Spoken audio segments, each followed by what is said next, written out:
Welcome back to another session.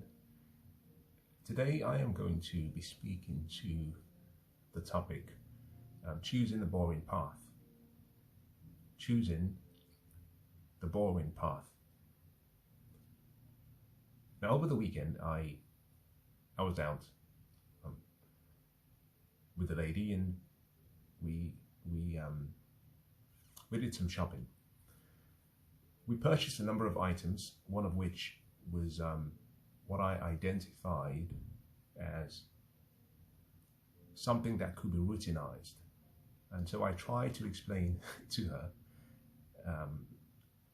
the importance of standardizing certain parts of the activities we engage in on a daily basis, or weekly basis, or yearly basis, but making it a standardized process.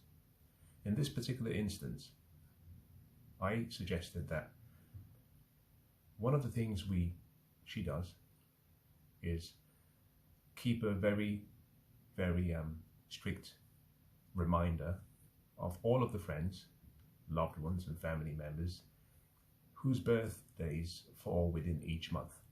So every single month she has to get cards and she has to get gifts. And so I said to her, well, there's one thing you know, which is there are people whose birthdays fall within each month. The card you buy usually will cost about £2.50 or say £3.50 on average. Assuming you're not giving any gifts, in this example, you know you will spend between £2.50 and £3.50 for one person per month. However, you often go to buy the cards the day before the birthday or 2 days before, so you can have it delivered on that particular day. It takes you about an hour to go, half an hour going, half an hour coming back, if you also included the time you spend choosing the right cards. So 1 hour to purchase a card that cost about £2.50. The value of your time is about £100. So automatically, each time you buy a card, you're expending a lot more time, which is unnecessary. However, if you aggregated all of the cards you would have to buy for the whole year, make a list of all the names, make a list of all the occasions, birthdays, celebrations, and you bulk buy, but you do that in one go, one instance, then you can still spend the same amount of time, but you cover all of the requirements for the entire 12-month period. What that would translate to, assuming there were 100 people that you were buying cards for the whole year. At £2.50, that's £250 for all the cards. But you would only spend £100 worth of your time to acquire £200, £250 worth of gifts. It becomes more equal, more well balanced. The point of this was to simply say that there are parts of our lives that we should allocate to being spontaneous, but there are parts of our lives that we need to routinize, to standardize, just for our peace of mind, for our well-being, for time management, for self-discipline, and for spontaneity. Now this gave me today's topic, or rather that inspired me as to what to discuss in today's session, which is about how to become comfortable with choosing the boring path. For some reason, and this is an observation that I have made, young men today, especially modern men in the developed West, have been overburdened with expectations that I think are not necessarily required. The expectation is that the man has to be interesting, you have to be fun to be around, you have to be exciting, you have to be a jack of all trades. a professional in your career, making very, very good money. Intimacy-wise and sexually, you expect it to be not only a poet and someone who can produce beautiful art and paintings, you also expect it to be a professional in the bedroom. You expect it to be strong and resilient. And more importantly, as of late, most young men are expected to be entertainers. Women want men who make them laugh, men who have humor, a good sense of humor, men who are funny, men who are fun to hang around with, men who are exciting, and men who are interesting. Great knowledge, a good scholar, understands psychology, philosophy, history, can speak music, understands the macro factors that affect us, but more importantly, recognizes and can empathize with a feminine pursuit. All of that has caused what I think is a confusion amongst a lot of young men. And so what I will do in the few minutes I have is to try and encourage you to think of a different path. And that path is what I call the boring path. I would implore you to ditch being interested. I would implore you to ditch being exciting. I would even implore you to ditch being fun, especially if you are between 18 years and 35. Those are the prime years of your life when you should be sowing the seeds of greatness and when you should be focused on your potential.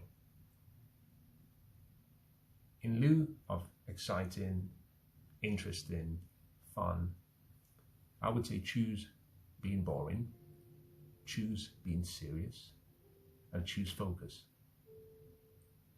Now, these are things you're choosing for only 18 years. Once you've gone past 35, you can let go of some of the disciplined structures or guardrails that you've set for yourself in the prior 18 years. By this time, you've come into your manhood. You have an understanding of who you are, what you like, what you dislike, what turns you on, what makes you happy, what causes you sorrow, what irritates you. But more importantly, you've come to an appreciation of your limitations. You understand what it means to fail, to try again, to stand back up. And more importantly, you've avoided sabotaging or sacrificing most of your future or your potential on trivial issues.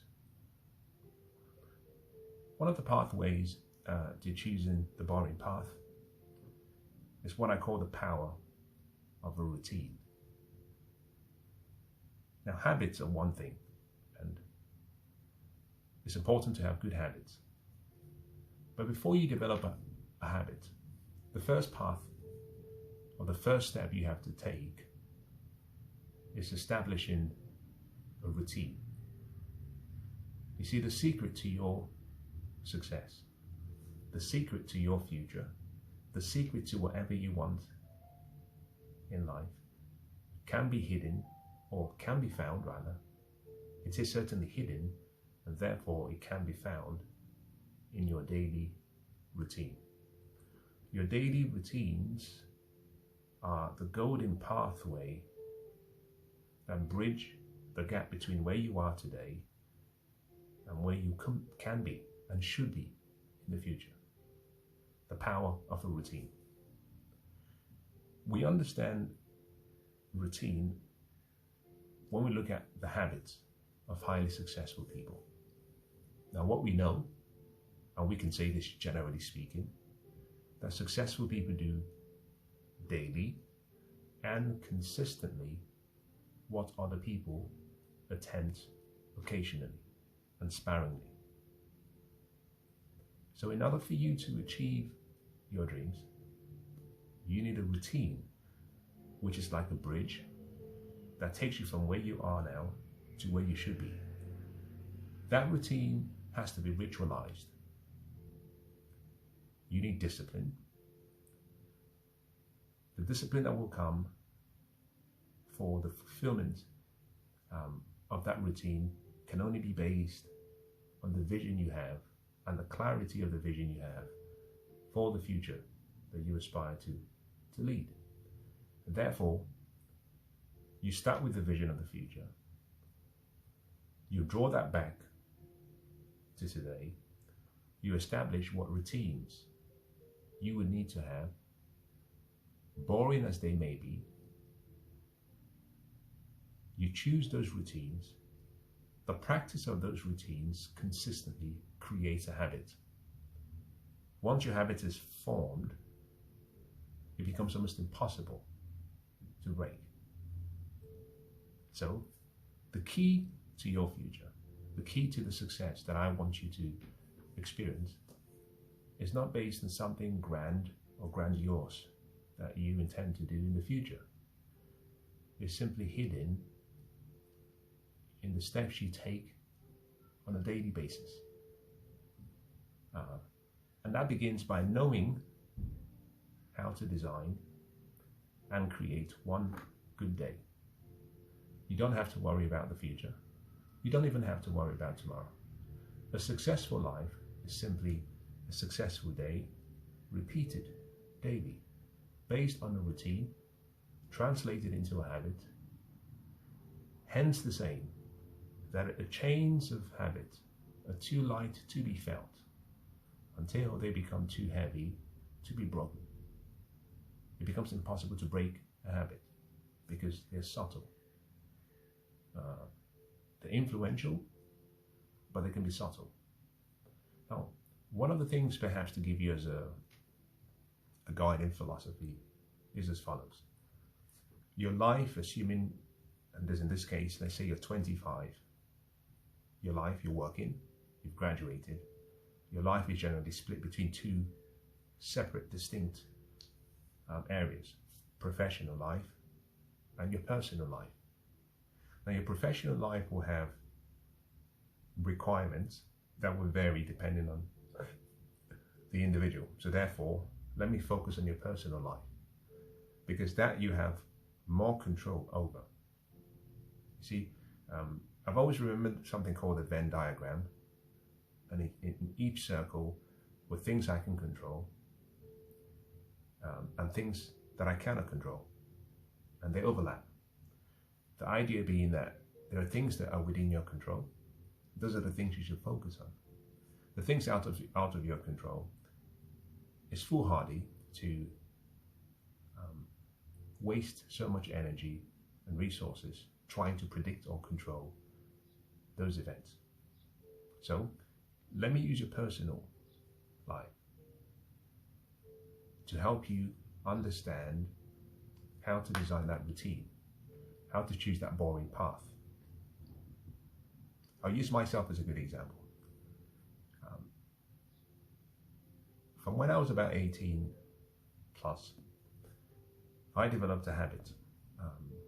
One of the things I knew, one of the pillars that I felt was necessary in my personal life was health and well-being.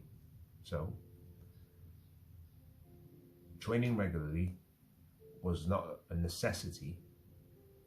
It was something I couldn't negotiate on.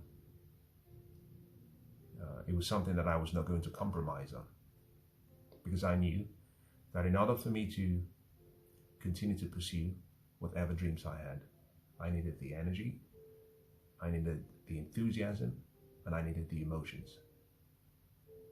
Those three things are like fuel that keep you going. Motion creates emotion. Exercise creates motion. The motion from the exercise creates the feeling, because your body releases chemicals, endorphins, serotonin, oxytocin, and dopamine, depending on who you interact with whilst you work out. And therefore, that changes your emotions, changes your feelings. That's fuel to help you continue the pursuits towards your destination. And so I routinized my daily activities. I knew that in the entire week, I needed to train martial arts. I needed to train in the gym, but also I needed time for my well-being, which was yoga. So I made a decision that I would train for 2 hours, 3 times every week in martial arts.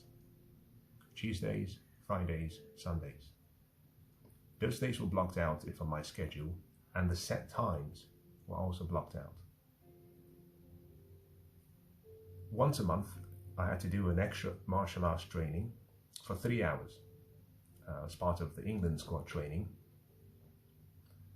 Those days were blocked out in my diary for the entire year. I knew I had to go to the gym every day, but I couldn't go every day, so I decided that I would make sure that I was at the gym 4 times a week. Now, I should also state that at this point in time, I was working very long hours, waking up at 5, getting to work for 6, being at work sometimes till 7 p.m. But once I left the office, the first place I went to was the gym. I had to get my daily session. 3 times a week, martial arts, 4 times a week, general training in the gym, and twice a week I had to do yoga. Now, it was easy to do yoga and work out because they were on the same day. I had to just simply choose 2 days in the week. Now, the point of all of this is all of those scheduled times became routines. If I was invited for a meal, I made it very clear in advance. I can go wherever you want, but I cannot go on these dates and on these times. The purpose of this was to get me into a habit, into a routine that enabled me to exercise my discipline, self-discipline, to build self-confidence, to develop some level of self-worth and self-belief. And that all began with the routine. You schedule it and you do not deviate from it. One of the things most people would say is, well, you cannot be that rigid. You have to be spontaneous. And here is perhaps what I've learned as part of my journey. You will sacrifice, and most people sacrifice, the most important parts of their lives one day at a time because they cannot say no. By saying yes to those routines, I was also saying no to so many other things. I could do things with you if you wanted to go traveling. As a matter of fact, my routines became so fixed that my holidays had to be scheduled in such a way that I had to be back in London on the Sunday just before my training. And I would leave on the Friday just after my training.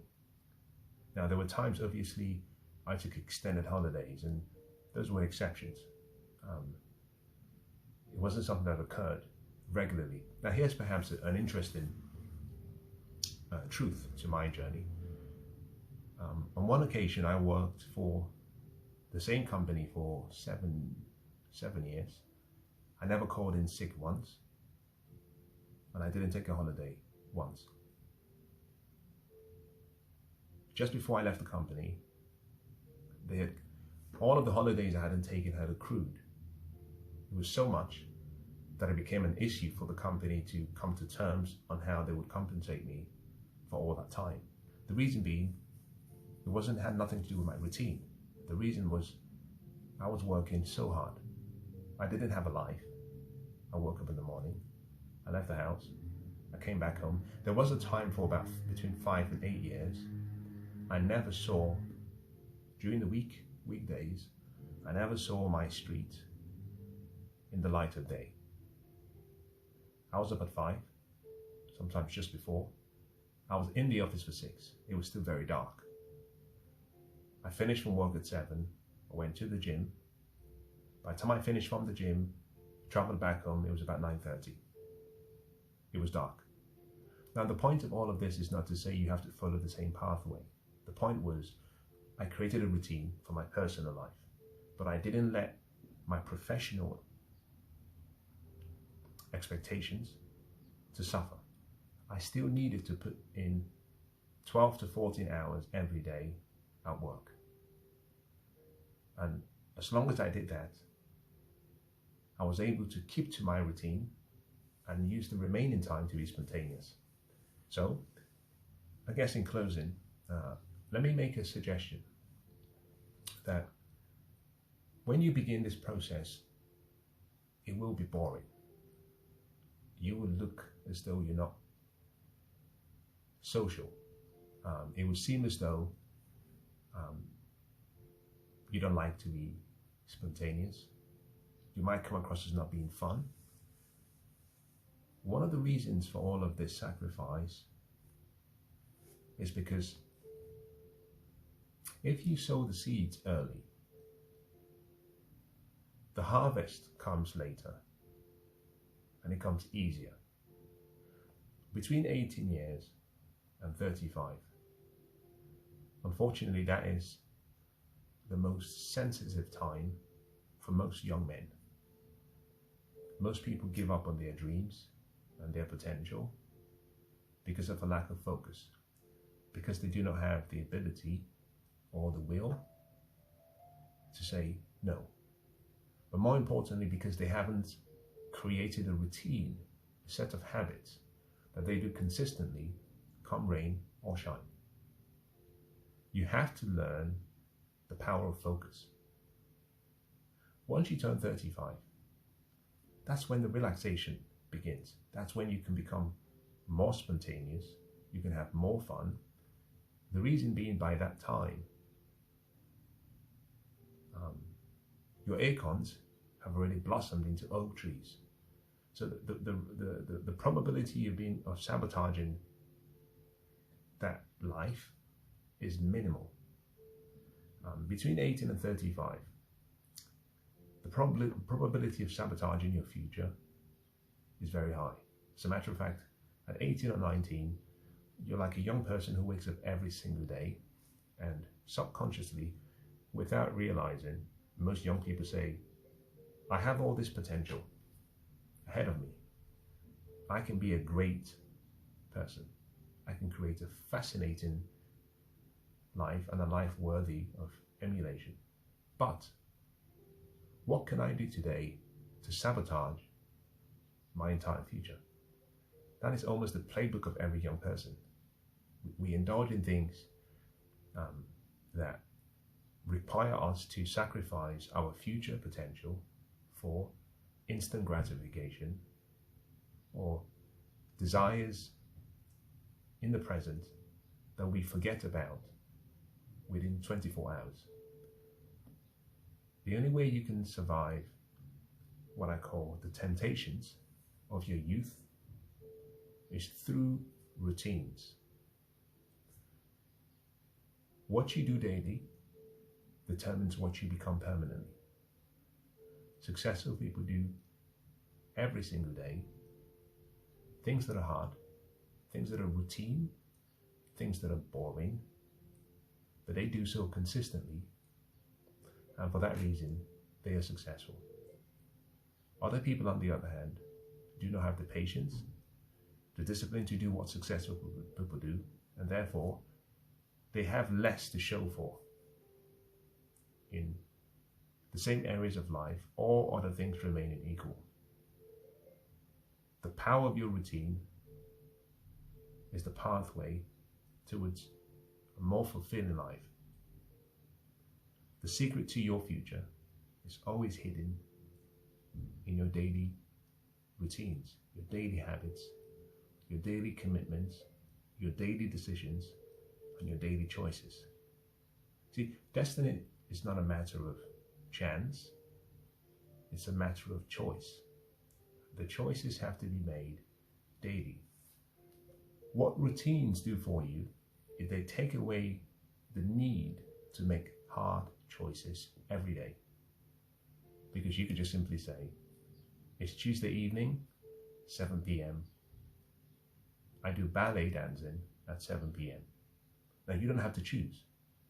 If someone said, would you like to go and see a movie? The choice is not between movie and ballet. No. The routine has made the choice for you. Therefore, your response is, I don't have to choose. I have ballet at 7. If you would like to see the movie at 9:30, I'm more than happy to see the movie at 9:30. So, in closing, ditch the interest in the flamboyant, the fun, the exciting pathway. The feeling you get from any of such attributes do not last forever. Remember, today you're the interesting guy, tomorrow is someone else.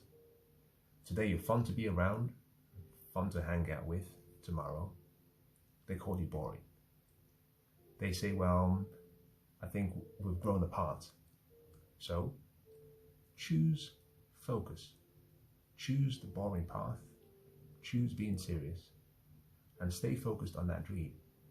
Choose your routines carefully, and your routines will choose your destiny. Now, I hope that's been useful.